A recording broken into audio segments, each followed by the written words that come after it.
नमस्कार। समय संवाद में आपका स्वागत है। मैं हूं सर्वेश कुमार सिंह। समाजवादी पार्टी में एक बार फिर असमंजस की स्थिति है। समाजवादी पार्टी के वरिष्ठ नेता और राष्ट्रीय महासचिव स्वामी प्रसाद मौर्य ने हिंदू धर्म पर एक बार फिर बहुत ही भद्दा और अपमान करने वाला बयान दिया है। उन्होंने हिंदू धर्म को एक धोखा बताया है और धंधा बताया। इस बयान के बाद समाजवादी पार्टी में संशय और असमंजस दिखाई दे रहा है, क्योंकि एक तरफ समाजवादी पार्टी की नेता और अखिलेश यादव की पत्नी श्रीमती डिंपल यादव ने, जो कि सांसद भी हैं मैनपुरी से, उन्होंने इसे स्वामी प्रसाद मौर्य का निजी बयान बताया। लेकिन स्वामी प्रसाद मौर्य चूंकि राष्ट्रीय महासचिव हैं और वरिष्ठ नेता भी हैं, तो उनके बयान पर पार्टी के अध्यक्ष का कोई बयान नहीं है। अखिलेश यादव मौन है। हालांकि अभी 2 दिन पहले एक ब्राह्मण सम्मेलन हुआ था समाजवादी पार्टी कार्यालय पर। कुछ ब्राह्मण नेता उनसे मिलने आए थे, तो इस दौरान एक सम्मेलन भी हुआ। उसमें अखिलेश यादव से ब्राह्मणों ने नाराजगी व्यक्त की थी स्वामी प्रसाद मौर्य के बयान को लेकर। इस पर अखिलेश यादव ने कहा था कि हाँ, किसी के धर्म पर कोई टिप्पणी नहीं करनी चाहिए, लेकिन कार्रवाई कुछ नहीं हो रही है। इससे लगता है कि समाजवादी पार्टी या तो असमंजस में है, या संशय की स्थिति में है, या फिर ये भी हो सकता है कि समाजवादी पार्टी के अध्यक्ष की कोई सह है। क्योंकि इतना सब होने के बाद भी ये बयान कोई नया नहीं है। अखिलेश यादव के चेतावनी के बाद और ब्राह्मण सम्मेलन में अखिलेश यादव के संकेत करने के बाद भी ये बयान अगर आया है स्वामी प्रसाद मौर्य का, तो इसका मतलब यह है कि उनका दुस्साहस है, या वो आश्वस्त हैं कि पार्टी अध्यक्ष कोई कार्रवाई नहीं करेंगे। इसके पीछे कुछ तो है। अब ये भी हो सकता है कि अखिलेश यादव के गले की फांस बन गए हों स्वामी प्रसाद मौर्य।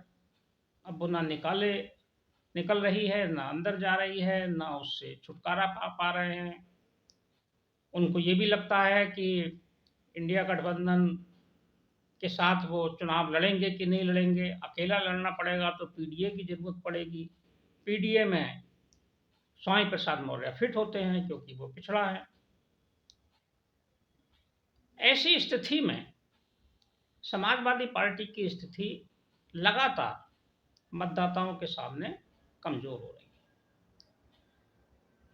अब स्वामी प्रसाद मौर्य जब से समाजवादी पार्टी में आए, तब से उनका ये दुस्साहस बढ़ा है कि वो सनातन पर और हिंदू धर्म पर अपमानजनक टिप्पणियां कर रहे हैं। ये भी एक आश्चर्य की बात है कि समाजवादी पार्टी में आने के बाद वो हिंदुत्व के ऊपर बहुत मुखर हो गए। ये वही स्वामी प्रसाद मौर्य हैं जो कभी 5 साल तक भारतीय जनता पार्टी में भी रहे।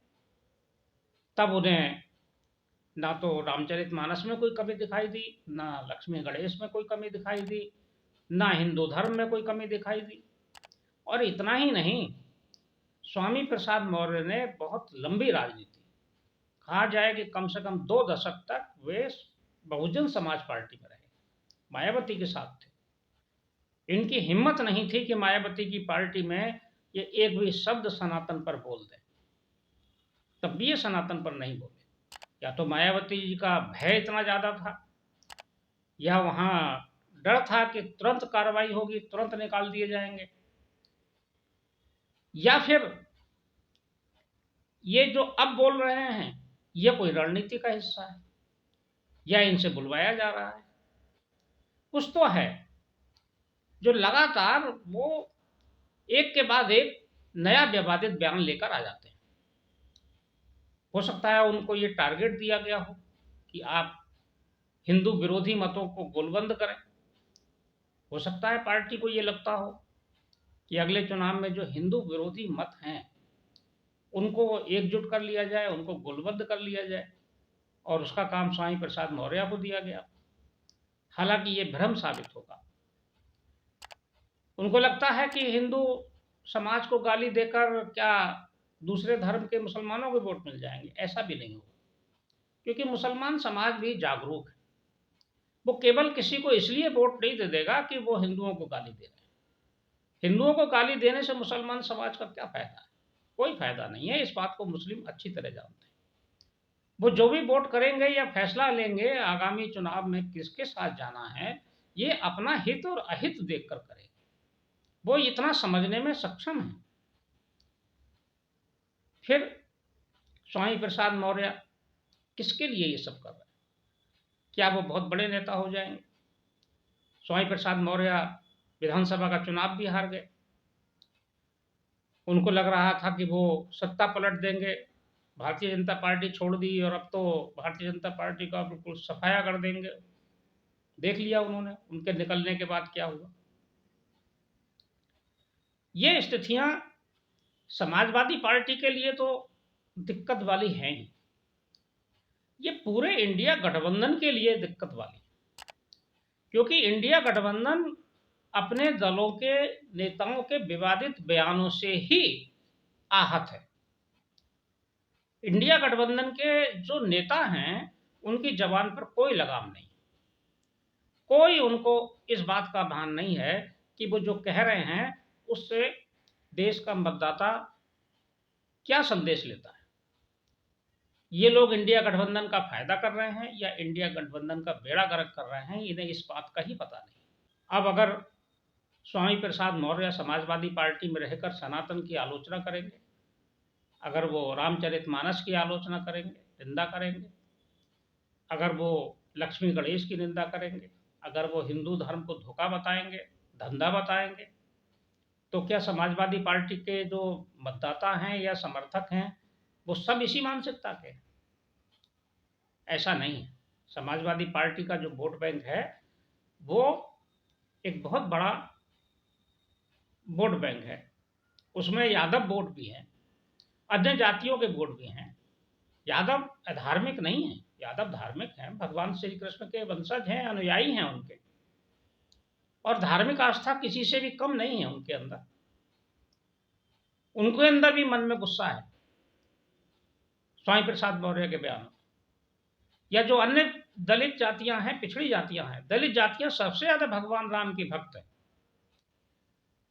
पिछड़े जातियां हैं जिसमें मौर्य जाति खास तौर से, जिससे स्वामी प्रसाद आते हैं, ये मौर्य जाति भी, ये भी धार्मिक है। ये बड़े भारी भ्रम में है स्वामी प्रसाद मौर्य। तो ये स्वामी प्रसाद मौर्य पार्टी का कोई अहित नहीं करेंगे, अहित ही करेंगे। जितना जल्दी हो सके अखिलेश यादव अगर इन पर कोई फैसला ले लें तो शायद नुकसान से बच सकते हैं। उसी तरह जिस तरह इंडिया गठबंधन ने अगर विधानसभा चुनावों से पहले उदय स्टालिन के बयान के बाद जो सनातन के खिलाफ दिया गया था, सनातन को खत्म करने के लिए दिया गया था, अगर कांग्रेस ने और इंडिया गठबंधन ने फैसला कर लिया होता, उदय स्टालिन की पार्टी को अगर गठबंधन से अलग कर दिया होता, गठबंधन से अलग ना करते, भले ही चेतावनी दे दी होती, तो शायद 3 राज्यों में इतनी शर्मनाक पराजय कांग्रेस की न होती।